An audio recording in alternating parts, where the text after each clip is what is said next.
আসসালামু আলাইকুম সুপ্রিয় শিক্ষার্থী বন্ধুরা, এআরএসএস একাডেমিতে তোমাদের সবাইকে স্বাগতম। প্রিয় শিক্ষার্থী বন্ধুরা, আজকে আমরা আলোচনা করব ক্যালোরিমিতির মূলনীতি। তো গত পর্বে আমরা ক্যালোরিমিতি এবং আপেক্ষিক তাপ নিয়ে আলোচনা করেছি, তাই আজকে আমরা ক্যালোরিমিতির মূলনীতি এবং এই মূলনীতিটা বুঝবার পরে আমরা এই মূলনীতির উপরে একটা ম্যাথ সমাধান করব। তাই অবশ্যই ভিডিওটি না টেনে সম্পূর্ণ দেখো, আমি সহজভাবে বোঝানোর চেষ্টা করব। তবে তোমাদের কাছে একটা রিকোয়েস্ট না করলেই নয়, তোমরা যারা আমার চ্যানেলে নতুন অথবা এখনো আমার চ্যানেলটিকে সাবস্ক্রাইব করোনি, তাদের কাছে রিকোয়েস্ট থাকবে অবশ্যই চ্যানেলটিকে সাবস্ক্রাইব করে বেল নোটিফিকেশন অন করে রাখবে। দেখো বন্ধুরা, আজকে আমরা আলোচনা করব ক্যালোরিমিতির মূলনীতি। তো প্রথমত আমি তোমাদের কিন্তু গত পর্বে বলেছিলাম যে ক্যালোরিমিতি ব্যাপারটা কি। মনে রাখবা, তাপ পরিমাপ অর্থাৎ বিজ্ঞানের যে শাখায় তাপের পরিমাপ নিয়ে আলোচনা করা হয় সেটাকেই বলা হয় ক্যালোরিমিতি। তো ক্যালোরিমিতির একটা মূল নীতি আছে, মূল থিম আছে। তো মূল নীতিটা আসলে কি মনে রাখবা, ক্যালোরিমিতির মূল নীতি হলো মোট গৃহীত তাপ ইকুয়াল মোট বর্জিত তাপ। একটু আমি লিখে নেই আগে যে মোট গৃহীত তাপ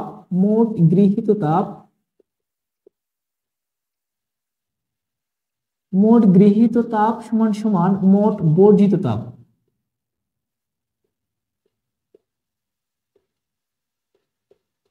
দেখো, একটু বুঝবার চেষ্টা করো, মোট গৃহীত তাপ এবং মোট বর্জিত তাপ এই দুটো পরস্পর সমান হবে। ব্যাপারটা কেমন একটু বুঝবার চেষ্টা করো।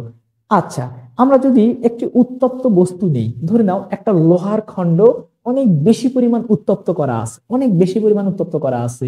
এই লোহার খণ্ডটি যদি আমি একটা ঠান্ডা পানিতে ছেড়ে দেই, তাহলে কি হবে, কি ঘটনা ঘটবে একটু চিন্তা করো। নিশ্চয়ই লোহার খণ্ড থেকে তাপমাত্রা কমে যাবে এবং পানির তাপমাত্রা বেড়ে যাবে, এটা তোমরা নিশ্চয়ই জানো। মনে রাখবা, লোহার খণ্ড থেকে তাপমাত্রা কমতে থাকবে এবং পানির তাপমাত্রা ধীরে ধীরে বাড়তে থাকবে। কতক্ষণ পর্যন্ত? যতক্ষণ পর্যন্ত এই লোহা এবং পানির তাপমাত্রা দুইটা সমান না হয়েছে। ব্যাপারটা কেমন, ধরে নিলাম যে আমরা 100 ডিগ্রি সেলসিয়াসে তাপমাত্রায় উত্তপ্ত কোনো বস্তু, 100 ডিগ্রি সেলসিয়াস তাপমাত্রায় উত্তপ্ত কোনো বস্তু, আর একটা হচ্ছে 0 ডিগ্রি সেলসিয়াস তাপমাত্রায় থাকা কোনো বস্তু। এই দুইটা বস্তুকে যদি পরস্পর সংস্পর্শে নিয়ে আসি, যুক্ত করে দেই, অর্থাৎ একটার সঙ্গে, ব্যাপারটা হচ্ছে আমরা যে এই 100 ডিগ্রি সেলসিয়াস তাপমাত্রার বস্তুকে যদি আমরা 0 ডিগ্রি সেলসিয়াস তাপমাত্রার বস্তুর সঙ্গে যুক্ত করে দেই, তাহলে এই বস্তুটা তাপমাত্রা হারাবে। কোন বস্তু তাপমাত্রা হারাবে? মনে রাখবা, যার তাপমাত্রা বেশি সেই বস্তু তাপমাত্রা হারাবে। এই হারানো তাপটাকে বলা হয় বর্জিত তাপ। হারানো তাপটাকে কি বলা হয়? বর্জিত তাপ। অর্থাৎ এই 100 ডিগ্রি সেলসিয়াস তাপমাত্রার বস্তুটি তাপমাত্রা বর্জন করবে, আর 0 ডিগ্রি সেলসিয়াস তাপমাত্রার বস্তুটি তাপমাত্রা গ্রহণ করবে।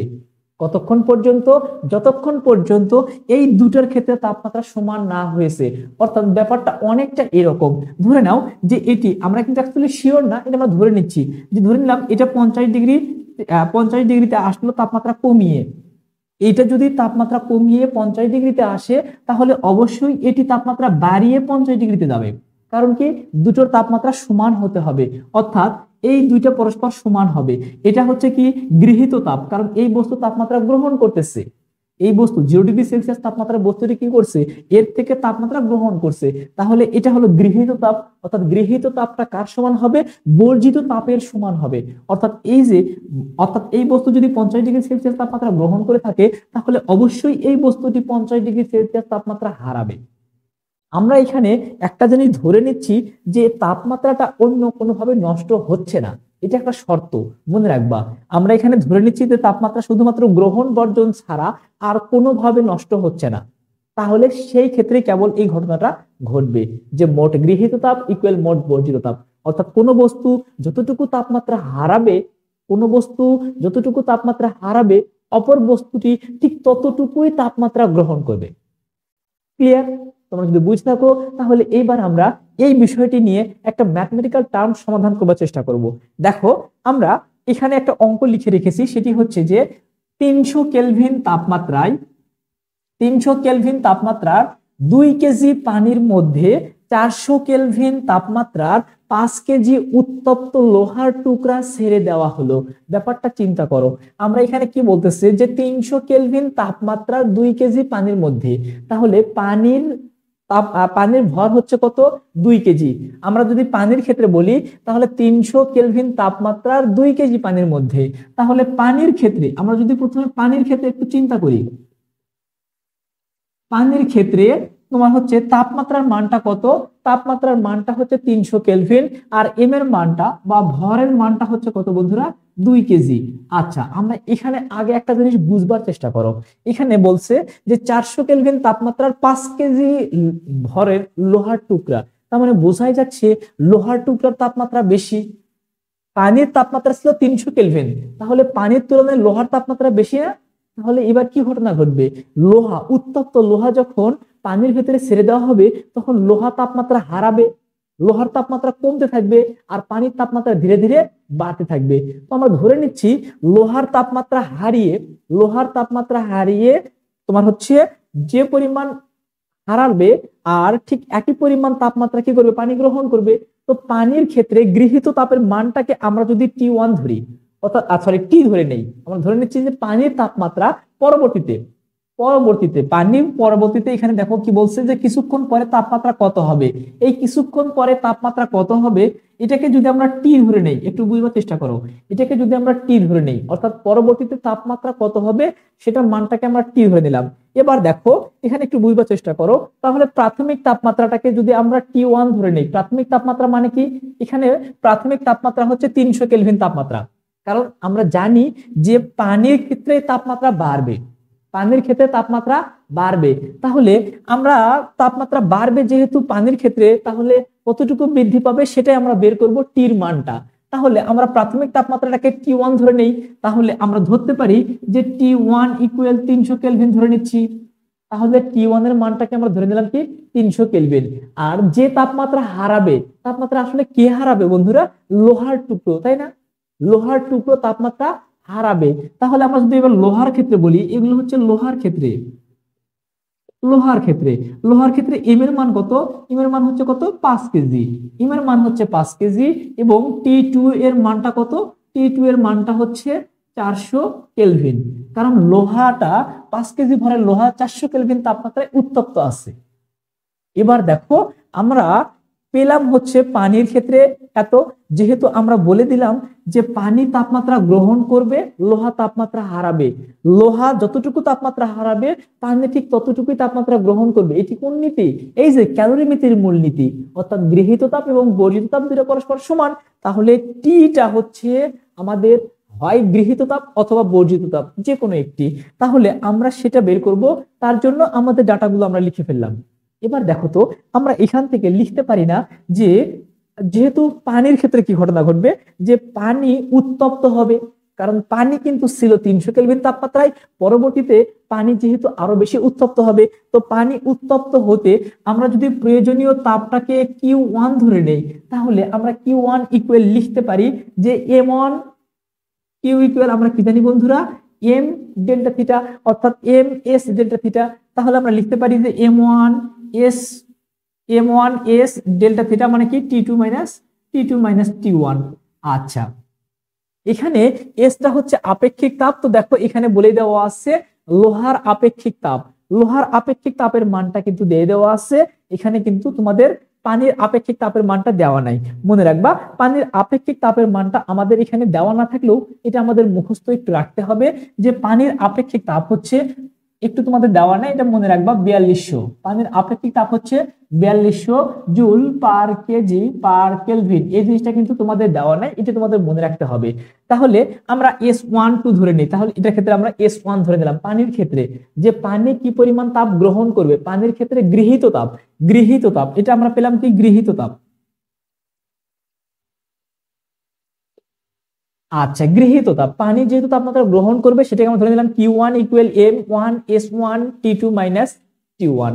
আচ্ছা, এটা হচ্ছে এবার একটু এই জায়গাটা আমরা একটু বুঝবার চেষ্টা করব। ব্যাপারটা এরকম, যেহেতু আমি বলে দিলাম যে পানির তাপমাত্রা বাড়িয়ে কি হবে টি, তার মানে সম্পূর্ণ মোট তাপমাত্রাটা পানির আগের তাপমাত্রা ছিল হচ্ছে কি, পানির আগের তাপমাত্রা ছিল হচ্ছে T1, পরবর্তীতে তাপমাত্রা বাড়িয়ে টি হবে। তাহলে কিন্তু আমরা এই জায়গাতে T2 না লিখে আমরা ডিরেক্ট লিখতে পারি কি T মাইনাস T1। একটু বোঝো কিন্তু আগে, যেহেতু পানির প্রাথমিক তাপমাত্রা ছিলই হচ্ছে T1, পরবর্তীতে তাপমাত্রা বেড়ে গিয়ে আমরা ধরে নিলাম যে পানির তাপমাত্রা বেড়ে গিয়ে টি হবে, পানির তাপমাত্রা বেড়ে গিয়ে টি হবে, আর লোহার তাপমাত্রা কমে গিয়ে টি হবে। তাহলে যেহেতু বেড়ে গিয়ে টি হবে, আমরা সবসময় বড় তাপটা থেকে ছোট তাপটা বিয়োগ করি।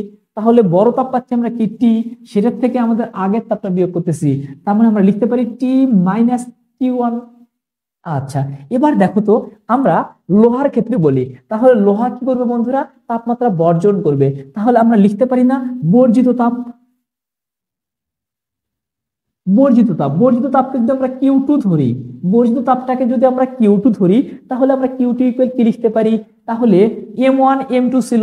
আচ্ছা, আমাদের মানগুলো ধরে নিই, এটার ক্ষেত্রে M1 ধরে নাও, এটার ক্ষেত্রে M2 ধরে নাও। তাহলে আমরা লিখতে পারি যে M2 S2 ইনটু, এবার একটু বোঝো, আবারও একটু বোঝো, আমাদের পানির তাপমাত্রা বাড়িয়ে T2 হয়েছে, আর এবার কি করবে তাপমাত্রার ক্ষেত্রে, এবার কিন্তু আমাদের ঘটনাটা কেমন ঘটবে, লোহা কিন্তু তাপমাত্রা হারাবে, লোহার আদি তাপমাত্রা কি ছিল T2 না, লোহার প্রাথমিক তাপমাত্রাটা ছিলই হচ্ছে T2, লোহার ক্ষেত্রে তাপমাত্রা কমিয়ে যাবে, তার মানে লোহার ক্ষেত্রে এই তাপমাত্রাটাই বড় কিনা, একটু চিন্তা করো, লোহা কিন্তু তাপমাত্রা হারাবে, তাহলে লোহার তাপমাত্রা কমে যাবে, তাহলে লোহার প্রাথমিক তাপমাত্রায় 400, তাহলে এটাই আমাদের বড়। আচ্ছা, তাহলে আমরা কি করতে পারি দেখো তো, T2 থেকে আমরা টি বাদ করবো, কারণ এই ক্ষেত্রে আমাদের T2টাই হচ্ছে বেশি তাপমাত্রা, আর হারিয়ে পরবর্তী তাপমাত্রা হবে টি। তাহলে আমরা কি লিখতে পারি যে T2 মাইনাস টি, সরি টি, শুধুমাত্র টি। তাহলে দেখো বন্ধুরা, এটুকু কিন্তু তোমরা বুঝেছো কিনা, যদি তোমরা এই লাইনটা বুঝতে পারো তাহলে খুব সহজেই তোমরা এখন সমাধান করতে পারবে। আমি এই জায়গাতে কি বলতেছি, পানির তাপমাত্রা বেড়ে গিয়ে টি হয়েছে, সেখান থেকে পানির আদি তাপমাত্রা ছিল T1, পানির ক্ষেত্রে তাপমাত্রা বৃদ্ধি পেয়েছে, আমরা সবসময় বৃদ্ধিটার থেকে আগেরটা বিয়োগ করি, বৃদ্ধি পেয়ে টি হয়েছে এই জন্য টি থেকে আগেরটা বিয়োগ করছি। আবার সেম কাজ এখানে দেখো, আমাদের যেহেতু লোহার তাপমাত্রা হারাবে, তার মানে লোহার প্রাথমিক তাপমাত্রাটাই বেশি হবে, হারিয়ে পরে কম হবে, তাহলে বেশি কোনটা T2, সেই জন্য T2 থেকে হারিয়ে কম কত হয়েছে, লোহা তাপমাত্রা হারিয়ে টিতে গিয়েছে, পানি তাপমাত্রা বেড়ে গিয়ে টি হয়েছে, আর লোহার তাপমাত্রা কমে গিয়ে টি হয়েছে, তাহলে T2 মাইনাস টি। যদি বুঝতে পারো, এখন কিন্তু আমরা ক্যালোরিমিতির মূলনীতি প্রয়োগ করতে পারি। ক্যালোরিমিতির মূলনীতি কি, যে গৃহীত তাপ এবং বর্জিত তাপ দুটো পরস্পর কি হবে, সমান হবে। আচ্ছা, আমরা এবার শর্ত মতে লিখতেছি, শর্ত মতে অর্থাৎ মোট গৃহীত তাপ, এখানে আসলে শর্ত মতে লেখা ঠিক না, তোমরা লিখবে যে ক্যালোরিমিতির মূলনীতি অনুসারে, ক্যালোরিমিতির মূলনীতি অনুসারে লিখবে, এটাই বেস্ট হয়। যে ক্যালোরিমিতির মূলনীতি অনুসারে আমরা লিখতে পারি কি, যে Q1 ইকুয়াল কি বন্ধুরা, Q1 ইকুয়াল হচ্ছে Q2, অর্থাৎ Q1 এবং Q2 দুটো পরস্পর সমান হবে, মোট গৃহীত তাপ ইকুয়াল মোট বর্জিত তাপ, এই দুটাকে যদি আমরা সমান তুলনা করি তাহলে আমাদের অ্যান্সার পেয়ে যাব। এখন শুধু মানগুলোকে বসিয়ে দাও, এখানে M1 আমরা Q1 এর পরিবর্তে আমরা কি লিখতে পারি, যে M1 S1 T minus T1 equal, এখানে দেখো আমাদের মানটা হচ্ছে M2 S2, তারপর আমরা পাচ্ছি কি T2 মাইনাস টি। আচ্ছা, এবার শুধুমাত্র আমরা যদি মানগুলো বসিয়ে দেই তাহলে কিন্তু খুব সহজে আমাদের বের হয়ে আসবে। দেখো M1 এর মানটা কত, M1 এর মানটা হচ্ছে 2 কেজি, 2 ইন্টু এস, পানির ক্ষেত্রে S1 এর মানটা, এটা আসলে দেওয়া ছিল না, আমরা লিখে নিয়েছি, অর্থাৎ এটাকে আমরা লিখতেছি হচ্ছে S1 হচ্ছে 4200, তাহলে আমরা পাচ্ছি কত 4200 ইন্টু T2 আমরা জানি না, আমরা টির মানটা আমরা বের করব, তাহলে টি মাইনাস আমাদের T1 এর মানটা জানা আছে, T1 এর মানটা কত, এই যে দেখো 300 কেলভিন, তাহলে আমরা বসিয়ে দিলাম ইকুয়াল M2 এর মানটা কত, M2 এর মান হচ্ছে 5 ইন্টু S2 এর মানটা হচ্ছে 400, সরি S2 এর মানটা হচ্ছে এই যেখানে দেওয়া আছে লোহার আপেক্ষিক তাপ, এটাকে আমরা ধরে নিলাম S2, এটাকে আমরা ধরে নিচ্ছি S2, তাহলে 450 ইন্টু T2 এর মানটা হচ্ছে এই যে এখানে আমাদের দেওয়া আছে, অর্থাৎ 400 মাইনাস টি, আমাদের টির মানটাই বের করতে হবে। এখন উভয় পাশে আমরা শুধু ক্যালকুলেশন করব, এখানে যদি আমরা সম্পূর্ণটা গুণ করে দেই তাহলে দেখো আমাদের কত চলে আসে। দেখো বন্ধুরা, আমরা এই দুটো গুণ করলে আমরা পাচ্ছি হচ্ছে 8,400 8,400 ইন্টু টি মাইনাস 300। আচ্ছা, ইকুয়াল আমরা এখানে যদি আমরা গুণ করে নেই তাহলে মানটা আমরা কত পেয়ে যাচ্ছি? দেখো আমরা এটা গুণ করলে পেয়ে যাচ্ছি 2250, অর্থাৎ 2250, তার সঙ্গে আমরা পাচ্ছি কি 400 মাইনাস টি। আচ্ছা, এবার দেখো আমরা একটু গুণ করে দেই, অর্থাৎ আমরা এটাকে একবার টির সঙ্গে গুণ করে দেবো, এটাকে একবার এটার সঙ্গে গুণ করে দেবো, তাহলে আমাদের হিসাবটা খুব সহজ হয়ে যাবে। দেখো তো আমরা এটাকে যদি টির সঙ্গে গুণ করে দেই তাহলে মানটা কত চলে আসে? এই মানটা, প্রথমের মানটা চলে আসবে হচ্ছে 8,400 টি মাইনাস, এই দুটাকে আমাদের গুণ করতে হবে না, 8,400 ইন্টু 300। দেখো বন্ধুরা, এই মানটি আমরা পাবো হচ্ছে 2520000 ইকুয়াল।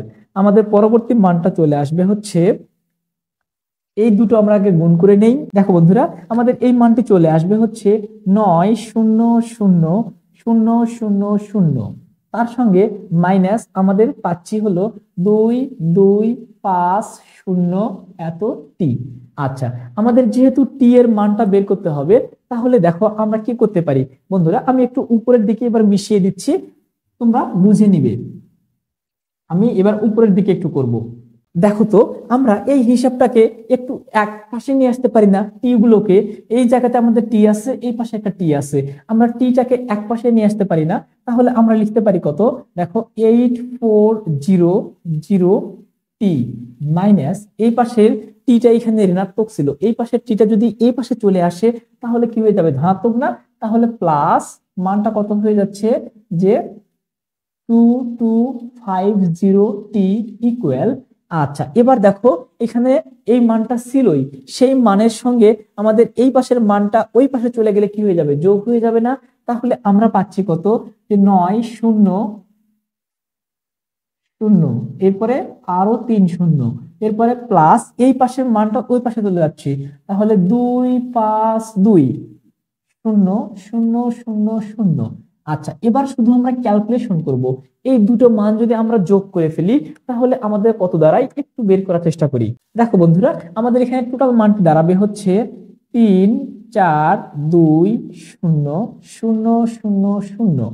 আচ্ছা, এবার এই পাশের মানটি আমরা যদি একটু যোগ করে নিই, দেখো 8,400টি এবং 2,250টি, তাহলে আমরা কত পাচ্ছি? তাহলে আমাদের এই পাশের মানটা চলে আসতেছে হচ্ছে 1,0,1,0,6,50 টি। তাহলে এত আমরা সরাসরি টি ইকুয়াল তাহলে কত লিখতে পারি? যে 3420000 ভাগ 10650। দেখো তোমরা কিন্তু খুব সহজে এটি বুঝে যাচ্ছ। আমরা এবার শুধু এই জিনিসটা ক্যালকুলেশন করি। দেখো বন্ধুরা, আমাদের পেয়ে যাচ্ছে মানটা 126। আচ্ছা, 12 পর্যন্ত আমরা নিলাম, 12।